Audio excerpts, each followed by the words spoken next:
Hi everybody, it's Melvina Germain from Calgary, Alberta, Canada, Calgary poet. So I have a series of poems for you today, but first I'd like to share what happened to me the other day when I left my home. I walked out the door, got in my car, drove down the street, turned down the alley. As I was turning down the alley and I went to turn up the next street, I spotted a lady, saw a wheelchair and a gentleman.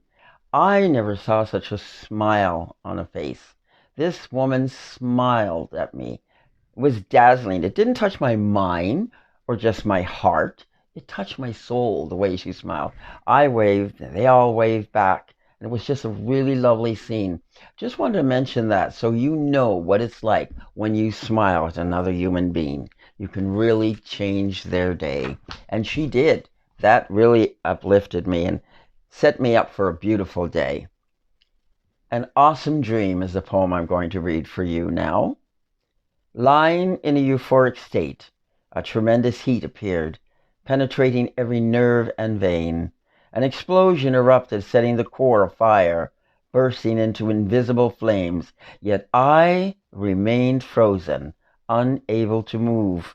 Suddenly, a figure appeared, stood very still. 'Twas a most amazing sight. His face was dressed with compassion, while the light o'er his body shone bright. Draped in the finest of fabrics, with a look of divinity, he extended his arm toward me, gently placing his finger on my forehead. My fear quickly faded, for I was touched by the Son of God. Jesus spoke in a soothing tenor's voice, assuring me all would be well. He motioned, "Come." My spirit rose. We soared together o'er field and water. I looked back and saw myself lying on the bed. Jesus motioned, "Come ahead." An angel took me by the hand, while Jesus stood among a huge, cumulus cluster of white, soft clouds. A dove appeared and slowly perched on his shoulder, a sight to be seen. Jesus opened his mouth as if to speak, but the words did not come. Instead, a steady flow of syllables and musical notes came out of his mouth and spilled on the soft white clouds. He smiled and looked at me with such love, while the syllables and notes continued to spill and dance around his feet. It was then I woke from a very deep, deep sleep. "Wow!" I exclaimed as I sat up in my bed. I smiled, took a deep breath, and held on to my head. Peace, tranquility, and happiness mingled. I felt warm and content. My dream was heaven sent. Thank you. I have a philosophy I'd like to share with you. I call it Melvina's philosophy. A wise person listens well. 100 apologies will not erase a bad word or deed said or done against any race. We can't take back the throw once we hurl the stone. Every special occasion must be planned with love. Memories are forever. A family that joins hand in prayer forms a chain of lasting love and care. We cannot repeat time once gone. We've crossed the line. Never having to say you're sorry is a beautiful ending of every story. You know, I enjoy a certain time, sometimes every day, maybe for a week or so, then maybe every 2 or 3 days, I come out to water my flowers, especially my hydrangeas, which like a lot of water. And I take a deep breath quite often, and I just enjoy the look of the flowers and enjoy giving them their drink, their food for the day. So I wrote a poem way back in June 14, 2007, called "Watering the Flowers."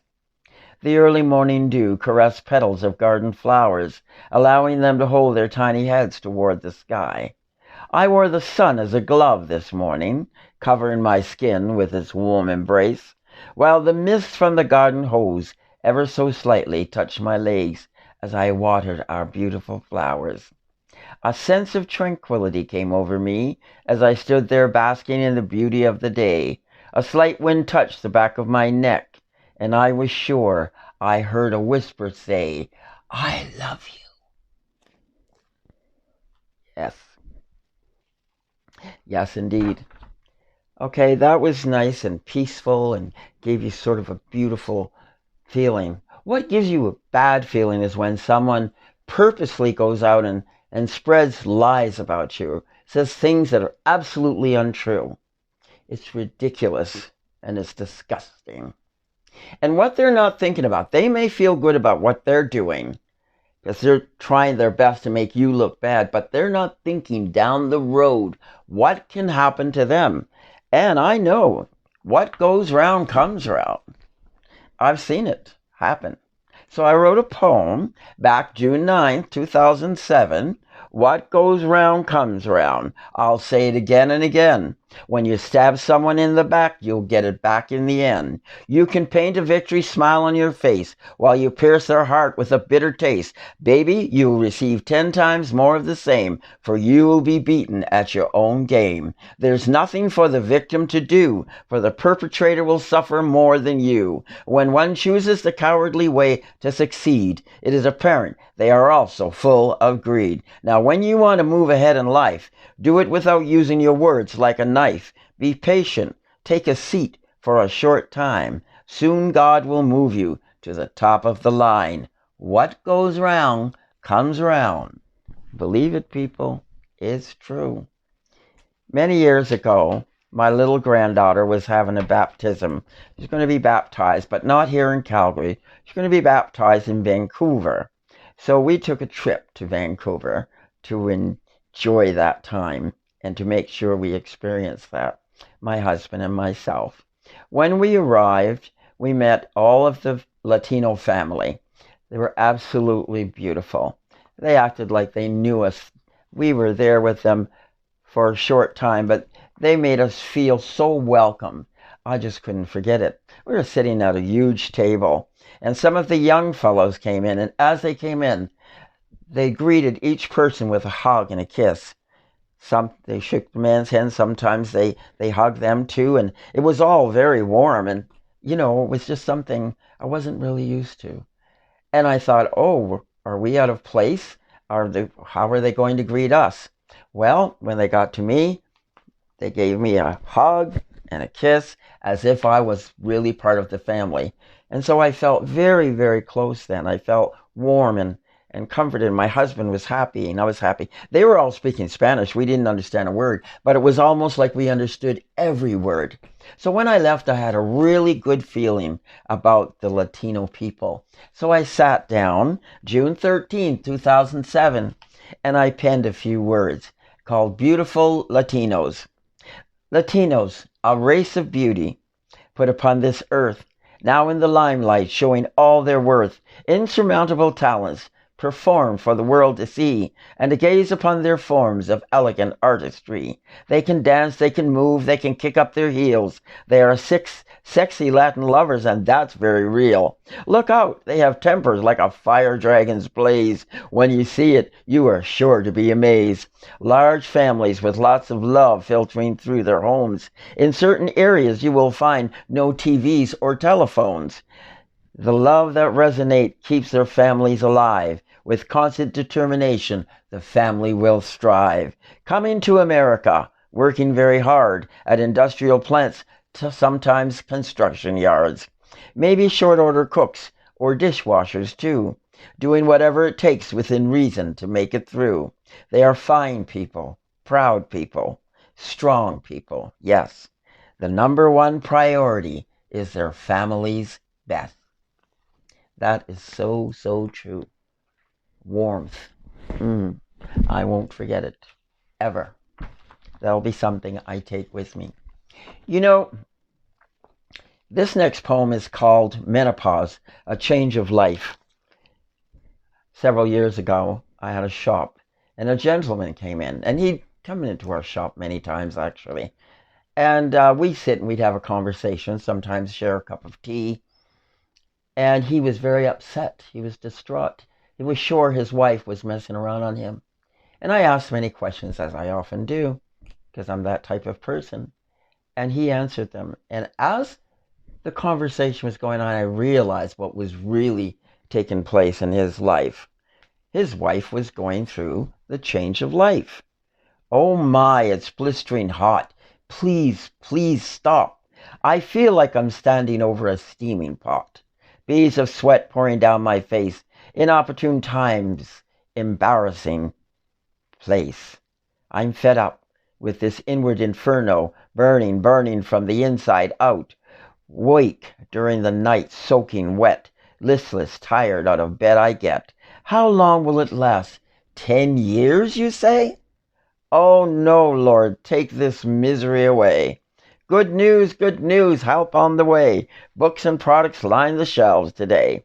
I sit and ponder about the women of yesteryear, why the mental institutions kept them there. Menopause, a change of life. Educate yourself, eliminate the strife. He left my shop feeling so much better. Now he could go home and help his wife get through a very trying time. And it could take years, but love is forever. And it is, after all, the only answer. Something else that bothers me is the changes in life, definitely. You go, first you're a baby and everybody thinks you're so cute, then you're a little toddler and you're so bad. We go through, the twos and the threes and they're not so easy, and then we get them and they're teenagers and oh boy, they know everything now, and young people. Then we reach what people refer to now as the golden years. Well, I'm not reading a poem called The Golden Years, but I am reading a poem called Dismissed by the Young. We seem to wear this facade of silence.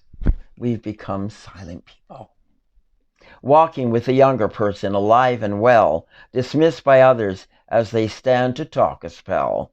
All questions directed to the young person's ears, while I stand with a faint smile, fighting back the tears. Sometimes one feels their existence goes unnoticed. You must make the young look and focus. Take your place, stand firm, inject your voice, be heard. Make that important choice. Your silence is a loss to a young person's ears. Speak up, give your opinion. Your experience is dear. Your years of gains and losses, of many ups and downs, will feed the minds of the young, so gather them around. And remember, it is said, the best classroom in the world is at the feet of an older person. Let your old people speak. They still exist in their old age. It's true. I'm here, and I'm 76. I'm old, and that's okay. I have memories that go back to Sydney, Nova Scotia. That's where I was born. And there was a time of year that I really liked the most, and that was when the circus came to town. Of course, I was young, and that was going to be a fun time for me. Let me read the intro. The circus coming to town in Sydney, Nova Scotia was a highlight in my life. All the children were very excited. We knew we had to cross the tar bridge because that was the closest way to go. And when I think of it now, I realize how foolish that was and how easy it would have been to fall into the hot water and die. We didn't think of that then, not even for a minute. As a matter of fact, it was part of the excitement. Crossing that old tar bridge on the railroad tracks. We loved it. It's a memory I'll treasure for the rest of my life. The circus is coming to town. Ooh, yes it is. So, let me read that poem for you called Circus. The circus is coming to town. The circus is coming to town. Gather round, people. The circus is coming to town. Tomorrow morning at 8:30, we'll line up and wait. The long way to cross the tracks we'll go. Cross the tar bridge. There we must walk very slow. It's worth the time it will take to line up at the circus gate.